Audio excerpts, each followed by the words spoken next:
eu, Augusto, vou só utilizar P2P no ano que vem. Provavelmente não vou usar Binance ou nenhum outro tipo de corretora. BNB caiu 5% com a onda de saques aí e o pessoal tá com medo de insolvência. Augusto, qual é a sua opinião sobre isso? Bom, vamos falar um pouquinho sobre o bear market, tá? Mercado de alto risco hoje, então bastante volatilidade. Se a inflação vir a favor da contração econômica menor do que o esperado, a gente pode ver o mercado em alta primeiro para depois devolver tudo mais nas semanas seguintes. Caso ele venha acima do esperado, nós já vamos ter queda ainda hoje, na minha opinião, tá? Qual é a maior ameaça para a Binance? Começou? Cara, na minha opinião, nós estamos enxergando a maior ameaça que a Binance está passando nos últimos anos, tá? Por quê? Essa queda de 5% da BNB, vocês sabem que a BNB é uma das altcoins que melhor performam em bear market, né? Uma das que mais conseguem se segurar. E a BNB, pessoal, ela caiu agora com 5%, com as pessoas mostrando medo, né, da insolvência de mais uma corretora quebrar e cair. No dia 15 de setembro eu gravei uma live e falei para o pessoal me perguntar, Augusto, eu tenho criptomoedas na Binance. O que você acha interessante? Você acha seguro manter lá? Foi essa a pergunta que me fizeram. E eu respondi prontamente, cara, quando as criptomoedas estão na posse da corretora, elas estão sob custódia da corretora, tá? Então é a corretora que detém a posse desses tokens, beleza? E, detalhe, se você tira da corretora, bota na sua carteira, elas estão sob sua posse. Por quê? Qual que foi o white paper de Satoshi Nakamoto? Qual foi a ideia de Satoshi Nakamoto? Você utilizar um sistema descentralizado, um dinheiro descentralizado, P2P, que significa ponto a ponto. Ou seja, você negocia diretamente uma pessoa que detém bitcoins em carteira com outra pessoa que tem interesse em deter os teus bitcoins e comprar ou fazer uma oferta, uma troca por um bem, serviço, e assim, ou dinheiro mesmo, dólar, para você. Então, o P2P é uma troca escambo, né? Você troca uma coisa por outra. Então, na verdade, o que acontece? Até comentei hoje com o pessoal lá no Twitter, né? Eu até vou colocar aqui o Twitter aqui novamente, que eu quero mostrar para vocês aqui. Na minha opinião, e isso está acontecendo cada vez mais, né? O mercado cripto ele vai crescer em duas vertentes. E por isso que, respondendo a pergunta mais uma vez sobre Binance, tá? Eu acho muito perigoso no contexto atual você manter saldo não apenas na Binance, mas em qualquer corretora. Seja Coinbase, Gemini e assim por diante. Eu vi que o pessoal da Mercúrios no Instagram falou da Gemini, da Coinbase, falaram que elas são mais seguras, digamos assim. Cara, eu vou dar a minha opinião, tá? Na minha opinião, não existe corretora 100% segura. Não existe isso, não existe... Na verdade, a palavra segurança 100% ela não existe. Beleza? Não existe. Então, assim, se você tem dúvidas de deixar um ativo em alguma corretora, não tenha mais dúvidas.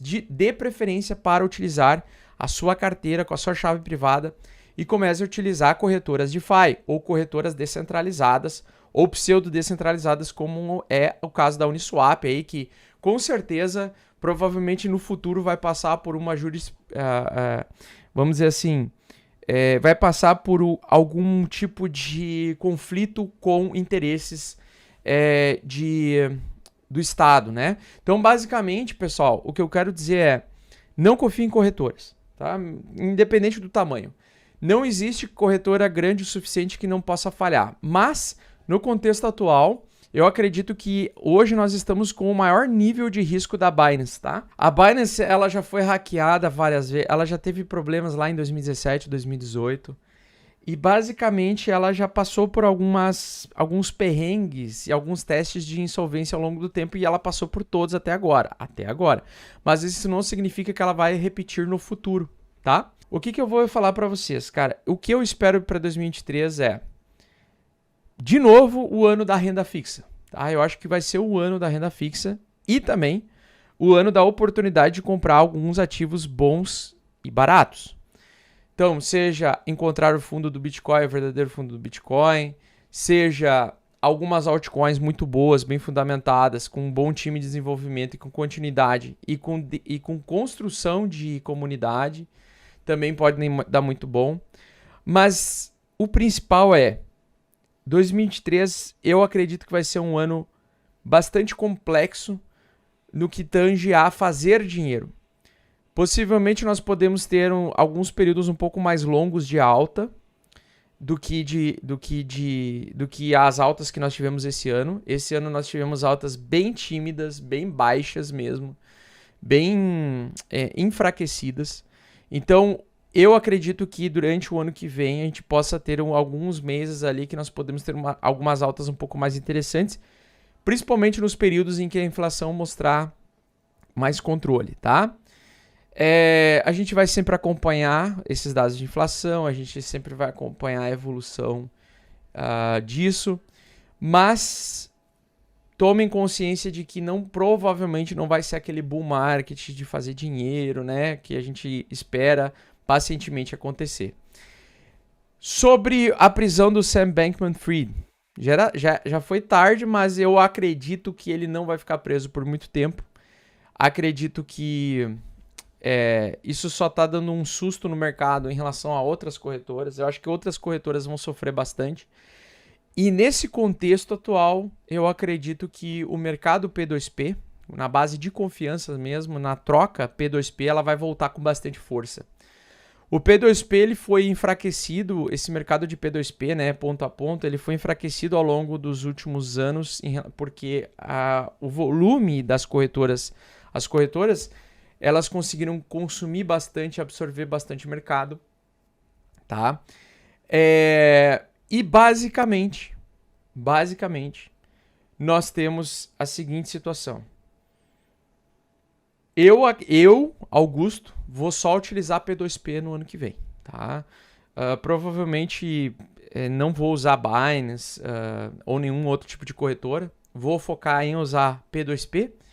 Corretora descentralizada ou pseudo-descentralizada, rede Ethereum, rede Polygon Matic, redes alternativas à rede Ethereum, ou Ethereum de segunda camada, que a gente chama, né?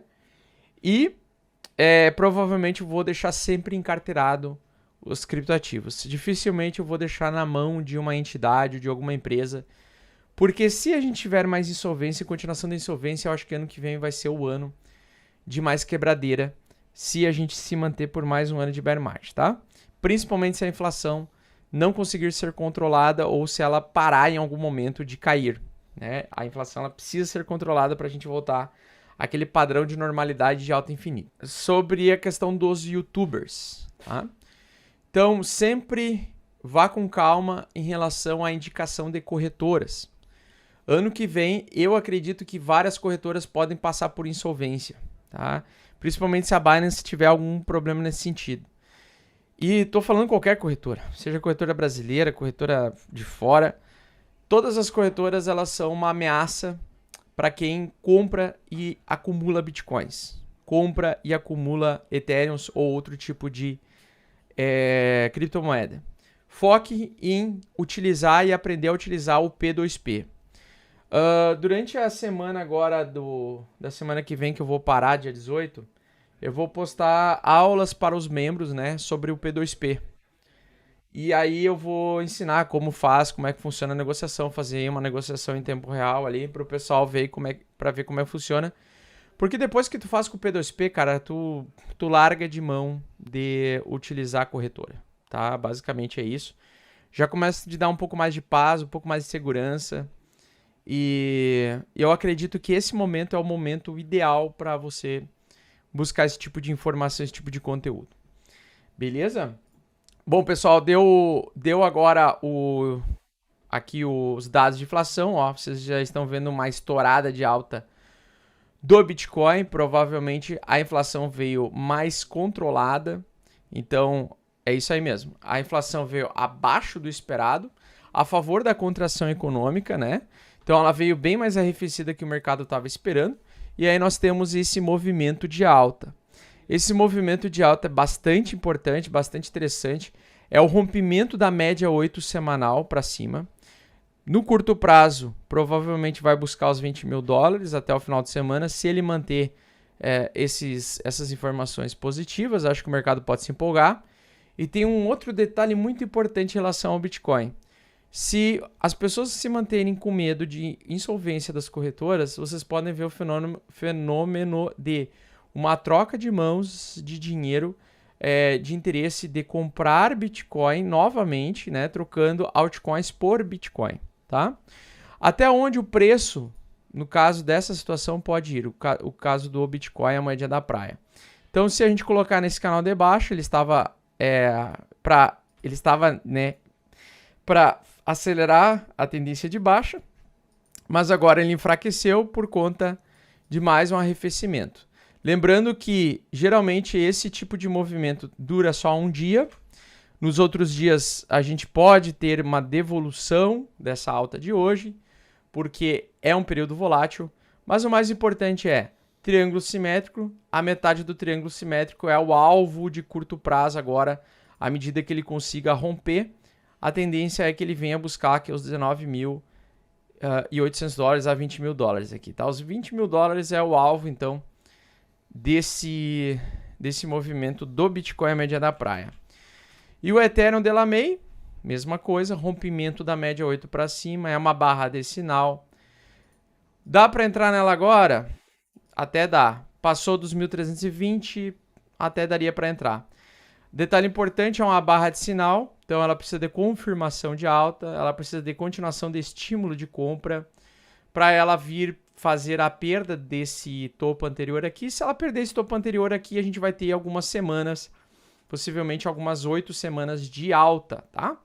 Então, se ele romper aqui, a gente pode ter um caminho aí de uma possível reversão, tá? Como eu acredito ainda que ele vai testar esse fundo anterior aqui, eu ainda fico um pouco mais comedido, mas já avalio, por exemplo, prover liquidez aí para os mercados para tentar pegar esse movimento até esse primeiro alvo aí dos 1.680 dólares, beleza?